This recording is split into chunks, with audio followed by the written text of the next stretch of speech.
I was just about to go to sleep. It's like, what is it? 1 in the morning. Nearly 21 in the morning. Tough. It's no one in nights, apparently. Barry's economics. Your brain won't let you see what Epstein really was. Okay. Yeah. Excuse me. This isn't the kind of video I think it's going to be. This is going to make you have a good lad look at yourself. What sort of a person are you? This is probably why I don't get into the whole Epstein thing, and I'm like, just fuck it off, will you? It's not doing for me what it's doing for a lot of people.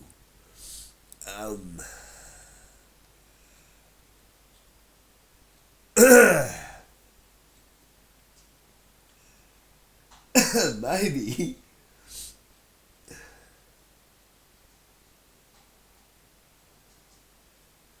I'm probably better positioned psychologically to deal with this shit than a lot of you people. And this is why cops be loving being cops.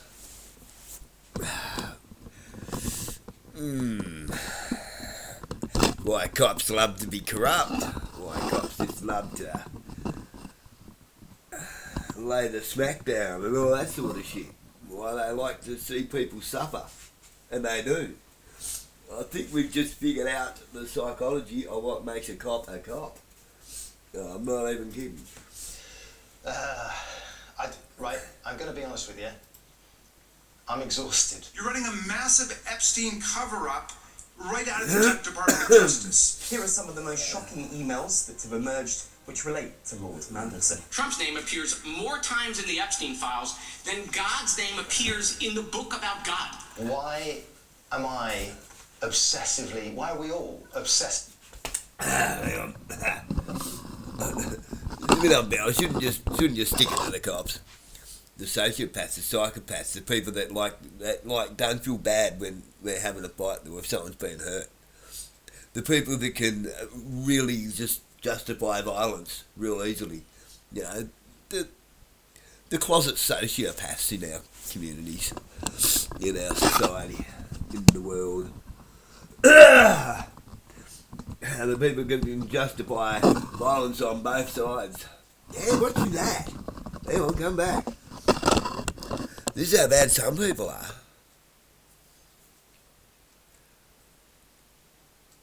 You explain something to somebody. Oh, if I was that bloke, I'd smash his head in. And then they see exactly the same scenario play out. And they take the other person's side. It's like, dude, pick a side. Well, you just got a violence issue.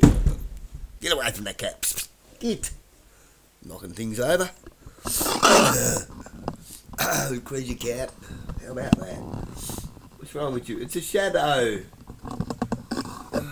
can jump up the wall and catch. You're not going to get it. Silly cat. Alright, happy now? Really looking for these monsters. Like it's a wobbly, painful tooth that you just can't stop touching.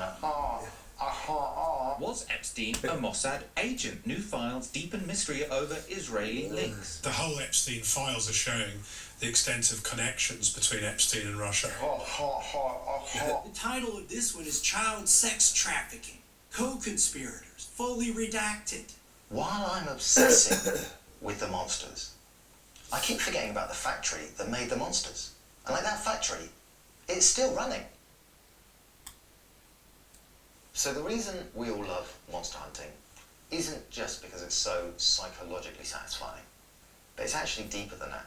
It's neurological. Your brain is being hacked by it. In 2004, Swiss neuroscientists, and forgive me, this name, I don't know how to pronounce this name, Dominique de Quevin, I'm so sorry, published a study in Science. And he wanted to know what happens to the brain when we punish somebody that wrongs us. So he set up an economic game where one player could betray the other player. Then he gave the betrayed person the opportunity to punish the betrayer. And then, when that person then punished the betrayer, he scanned their brain. And what he found is that when people punish the wrongdoer, their dorsal striatum lit up like a fireworks show. The dorsal striatum is the brain's reward centre. It's the same region that fires when you eat chocolate, and it's the same region that lights up with addictive drugs. So punishing a wrongdoer gives you a hit of dopamine, like justice, or what feels like justice, is neurologically identical to a drug. Let's have a bit of fucking justice in the world. Oh, give me some justice. Whatever. Yeah, it goes on. We'll finish watching it.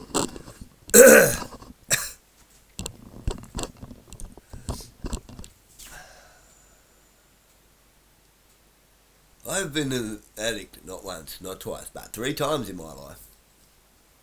And quit with no help whatsoever, and done it successfully. And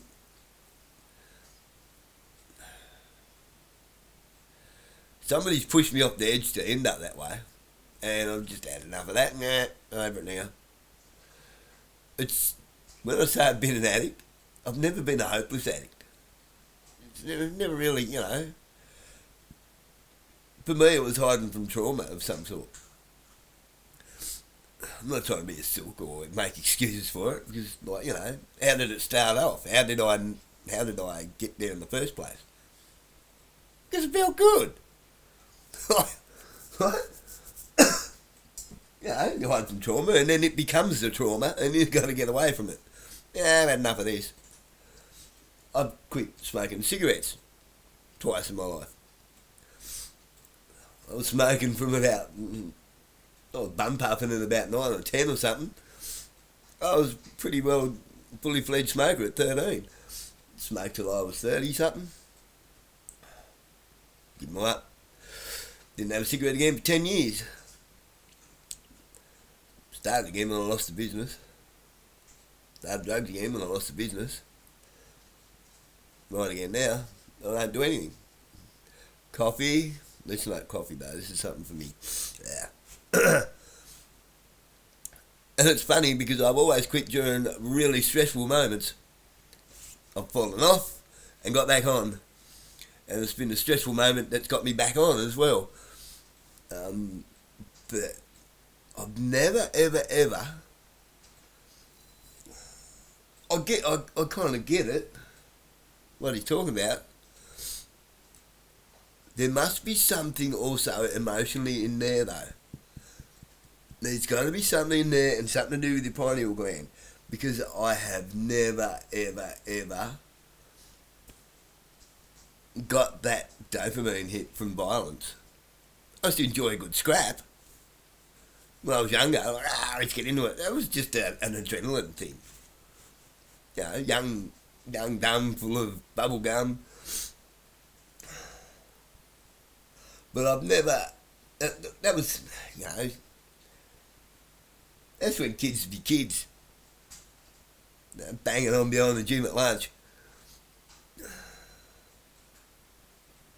But there was always a limit, and you're like, nah. Always like, you can go too far with that. But I've never ever, for example, I'm more angry with the officers that screwed up the investigation, the court system, and the newspaper for the story that they wrote about me and David Miller than I am about David Miller taking me with a hammer. And when he got sentenced, I kind of felt bad that he had to go to prison. Why? I feel like I sent someone there rather than teach him a lesson, I punished him. Get what I'm saying? I sent him to a bad place to possibly come out worse. Because I know prison's not rehabilitative. It was going to help nobody. I didn't feel like justice was done. No justice was done that day. Whatsoever. I don't get a kick out of punishing people. So there's got to be something just there. And in there.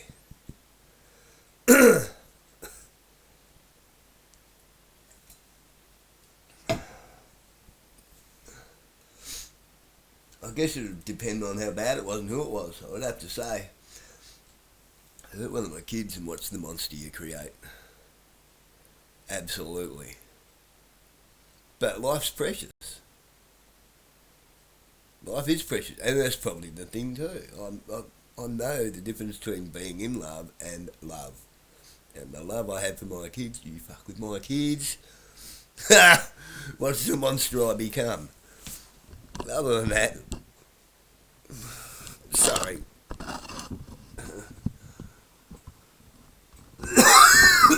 Anyway, so come back. So to get a kick out of punishing people, there's got to be a measure of psychopathy in there. To be the sort of person that would rather see someone punished than use discretionary privilege and have a talk to them, maybe give them a caution, you know, offer some help, but rather than do that, do them a whole bunch of harm over a diddly squat, there's got to be something wrong with you.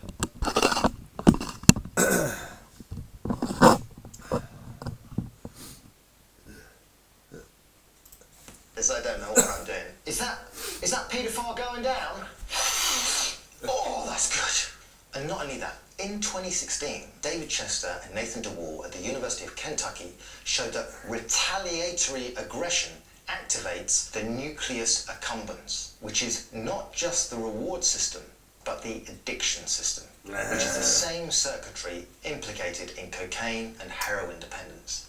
So every time that you see a headline about Epstein's client list, every time you share a post naming names, every time you imagine these people being arrested, your brain feels like it's giving you a hit. But neurologically, it's closer to a fix. The latest revelations from the Epstein files raise some serious questions about the reliability of what the then Prince Andrew said in a BBC Newsnight interview. And like any fix, it has a come down. The dopamine fades, the outrage needs refreshing. So you need a new name, a new revelation, a new monster. Hi, my name's Phil. I like talking about politics. So, Nigel Farage being implicated in the Epstein files.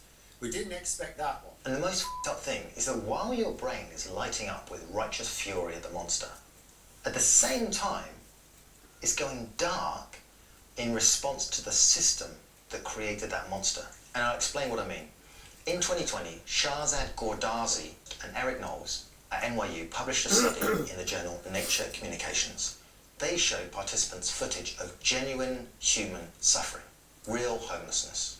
And then they didn't just ask how people felt, they measured it physiologically. Skin conductance to measure stress, facial electromyography, the tiny electrical signals in the muscles that furrow your brow when you feel distressed. Now, before they did that test, they asked the participants whether they believed in the current economic system and whether it was fair or not. Now, the people that said beforehand that they believe the economic system is fundamentally fair, the people who buy into the idea that hard work gets rewarded, their bodies responded less. Their brows didn't furrow. Their skin conductance stayed flat. Their nervous system treated footage of homeless people the way yours treats wallpaper. Which means that the belief that the system is fair had physically numbed them to the suffering that the system produces. Not as a choice, but at the level of autonomic nervous system. So they're not choosing to do that. The nervous system didn't respond. So if you put both of those findings together, your brain gives you a dopamine reward for punishing individual monsters and makes monster hunting feel like winning. And at the same time, your brain suppresses your emotional response to systemic suffering, which is the perfect recipe for a population, all of us, that is permanently outraged at individuals and permanently passive about structures. That's why it's not a conspiracy. It's a system. The perfect recipe for one monster to create billions of monsters. I've just had about 8 questions answered. Purist is blind to system.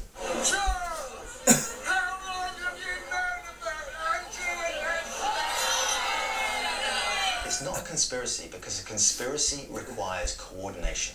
It requires people in a room deciding to do something evil. And some of that, with Epstein, yeah, clearly happened. But the much more frightening truth is that most of what we're seeing doesn't require a conspiracy at all. You don't need a secret meeting to explain why wealthy, powerful men with access to private jets and a private island and a consequence-free environment might end up doing terrible things. You don't need a conspiracy to explain why politicians who received money from Epstein didn't ask where it came from. You just need a political system where campaigns are funded by the ultra-wealthy and nobody asks questions about the money. You don't need a conspiracy to explain why prosecutors gave Epstein a sweetheart deal. You just need a legal system where expensive lawyers get different outcomes than public defenders. Epstein was given a non-prosecution deal by the office of then Miami U.S. Attorney Alex Acosta back in 2008. It secretly ended a federal sex abuse probe involving Epstein's contact with dozens of teenage girls. He instead pleaded guilty to state charges, spent about a year in jail, and Acosta is now the Secretary of Labor. The conspiracy framing makes it feel containable. There's a network, so find the network, expose the network, dismantle the network. But the system frame, that's terrifying, isn't it? Because the system is everything. The system is the economy. The system is how we organise power and wealth. The system is what we all participate in. And the system doesn't need to conspire. It just needs to keep doing what it's doing. Business as usual. Like this phrase, for example, a bad apple. I've heard people say that. Mandelson is just a bad apple. Prince Andrew is just a bad apple. That is a phrase that we've somehow forgotten the second half of. Because the rest of the proverb is, a bad apple spoils the barrel. Yep. The original saying is about systemic contamination. We've turned it into an argument for individual blame. And sociologists have studied that pattern for decades. Diane Vaughan, a sociologist at Columbia University, spent years investigating the 1986 Challenger space shuttle disaster. Her 1996 book introduced a concept called the normalization of deviance, the gradual process by which rule breaking becomes standard practice inside organizations. Why? Because nothing catastrophic happens each individual time.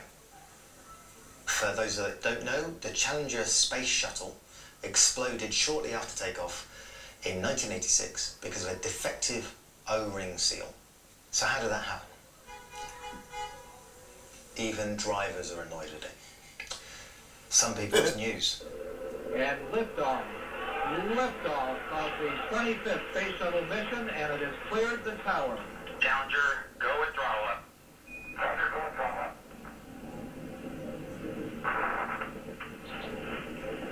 Flight controllers here looking very carefully at the situation. Obviously a major malfunction. Instead of using a single rocket like Apollo, the shuttle was attached to an external fuel tank and two solid rocket boosters. Each of the boosters was constructed of joined metal tubes, and the field joints were sealed with two rubber gaskets called O-rings. One thing engineers saw was the O-rings that sealed the booster joints weren't behaving according to design. On several flights, especially those at cold temperatures, rocket propellant had blown by the primary O-ring. The first time it happened, they accepted it. They tested it. They thought they knew what had happened. And then the next launch, everything worked. And then a few more launches and it happened again. But each time, the secondary O-ring prevented gases from escaping the side of the booster. So rather than stalling the program to redesign the joint, NASA waived the requirements governing O-rings, which effectively made it acceptable to fly with minimal erosion. Even with the worst O-ring erosion they'd ever had, it hadn't failed. So they started to work on it, but they really weren't rushing. It didn't seem so terrible, but they continually expanded the bounds of acceptable risk. Every time NASA flew with damaged O-ring seals and the shuttle came back in one piece, it got a little easier to fly with damaged O-ring seals. So while engineers raised concerns and the management noted the concerns, the shuttle flew anyway and nothing exploded. So the concerns got smaller and the flights got more routine. Until the day 73 seconds changed everything. Challenger, Challenger, go with throttle up.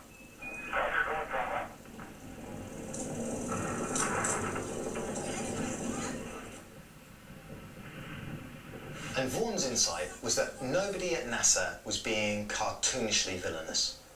People were following the cultural logic of the organisation. Production pressures and the accumulated precedent created a situation where flying with a known design flaw felt normal. You know, we've been rationalizing this erosion since the second flight. None of the information the NASA managers were getting was new. This was not individuals getting used to something. This was organizationally supported. That's where the accident was inevitable. Now apply that to Epstein, and more importantly, to the whole network around him. Look at how many people were involved. Look at how many people knew. Look at how many people looked the other way. Politicians, prosecutors, university administrators, intelligence agencies, business leaders, socialites, media figures. That's not a conspiracy. That's normalization of deviance. That's what happens when rule breaking becomes standard practice, because nothing bad happens to each individual each time that it happens. So every time that a wealthy person faces no consequences for that normalcy bias behaviour that would destroy an ordinary person, it got normalised. Yeah, Every time normalcy the bias. system Yeah. looked the other way because someone was rich enough, it got normalised.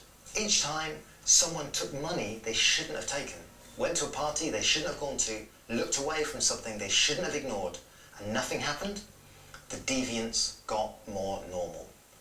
Epstein in that isn't the anomaly. Epstein is just the moment the O-ring finally failed.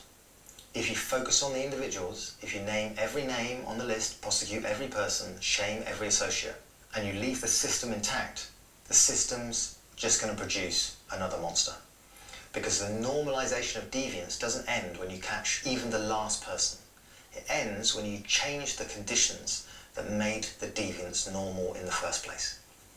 So, what are those conditions? What's the factory actually running on? 1. Extreme wealth concentration. Right now, the top 1% of Americans own 32.3% of all wealth. The bottom 50% own 2.5%. Globally, billionaire wealth hit 18.3 trillion in 2025, which is up 81% since just 2020 in 5 years. The world's 12 richest people hold more wealth than the poorest 4.1 billion. 2. We have a legal system that operates differently for the rich. Epstein's 2008 plea deal, 13 months, work release, registered as a sex offender, but kept his wealth, his connections, his lifestyle. That isn't a failure of the legal system. That's the legal system working as it's designed when you can afford $1,000 an hour lawyers. 3. Political capture. Billionaires are 4,000 times more likely to hold political office than ordinary people. And not only that, they own more than half of the world's major media companies and every single one of the main social media platforms. They don't just influence policy, they write it. 4. Desperation at the other end. 60% of Americans can't afford a $1,000 emergency. The same system that concentrates wealth at the top produces economic desperation at the bottom.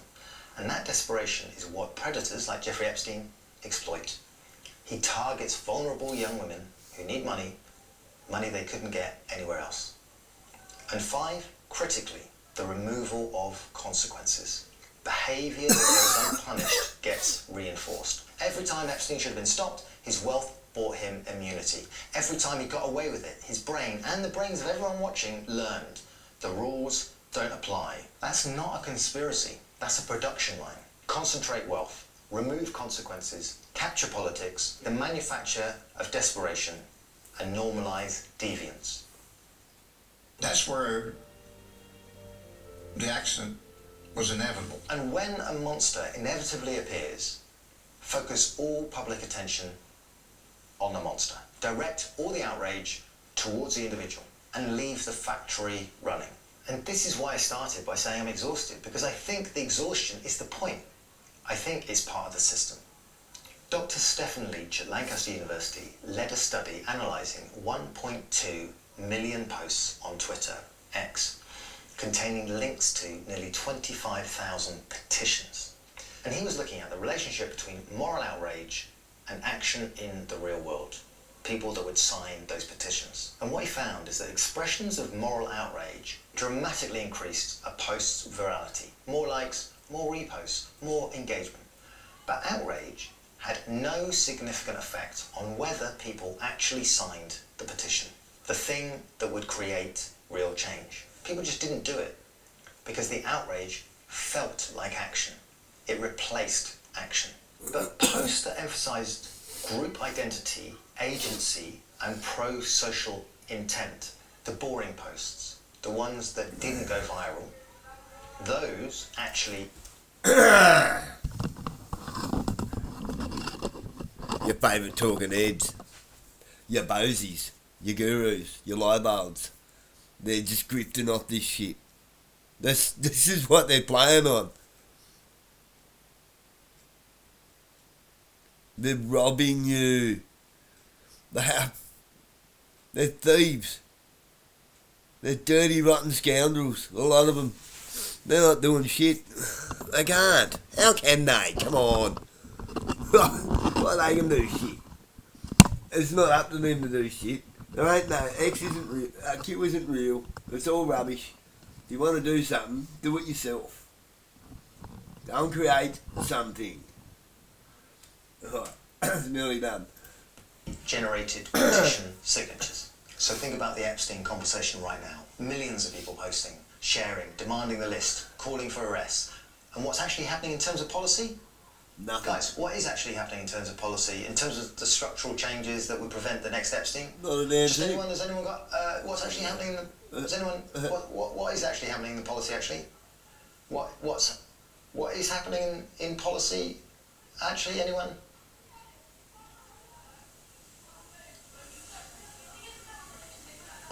Our anger is being composted into content. And I include myself entirely in this. I've been doom scrolling through all the names and connections for days. And what has it achieved? Well, I'm more informed about who was on a flight log. To be fair, I've always loved flight logs. Flight Simulator, it was a great game for me when I was younger, but who's on the flight? That's what I want to know. The developers never replied. So, here's what I'm trying to hold in my head at the same time. It's two things at once. First, individuals who committed crimes should face justice. And secondly, the system that produced them needs to be addressed. And those two things aren't contradictory, they're actually complementary. But right now, all we're doing is the first. You don't stop monsters by hunting them one by one. You stop them by closing the factory.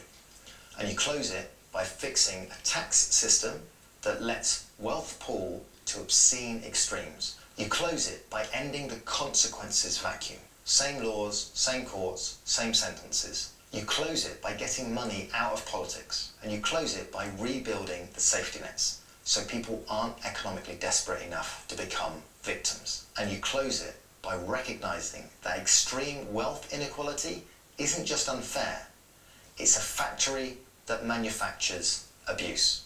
The problem we have right now is we are living in an Epstein economy. And until we dismantle the Epstein economy, we're all complicit in building the next monster. Oh, bollocks. We're all complicit, including me. I mean, what's this going out of? This is going out on YouTube. Who owns YouTube? Who am I making money for right now? Bollocks. It's widespread. With Katrina, where the engineers were saying these structures are not going to hold, we need to do something more here. With British Petroleum, early warning signs ignored. The cement used in the Gulf oil rig was flawed. The 2008 financial failure. The Federal Commission concluded it could have been avoided. There was a fine line between what is devious and what's a good business decision. We can never resolve the problem of complexity, but a lot of us work in complex organizations. We don't really realize the way the organizations that we inhabit completely inhabit us. Look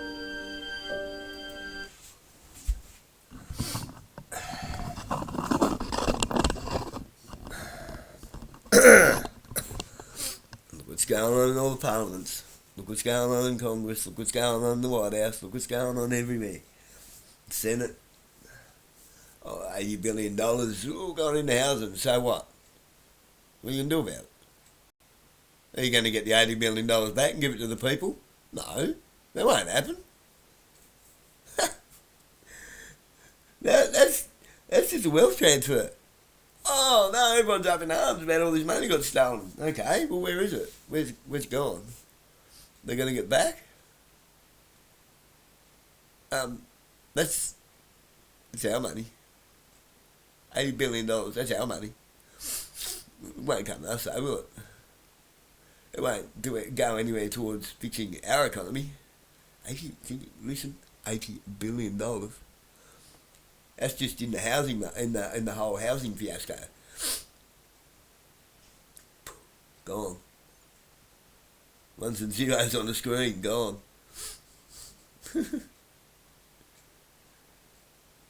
I mean, you heard him, and he's right in what I've been saying. By feeding it, you're feeding it. If you feed a stray dog, and it comes back and you feed it again, guess what? It's your dog now.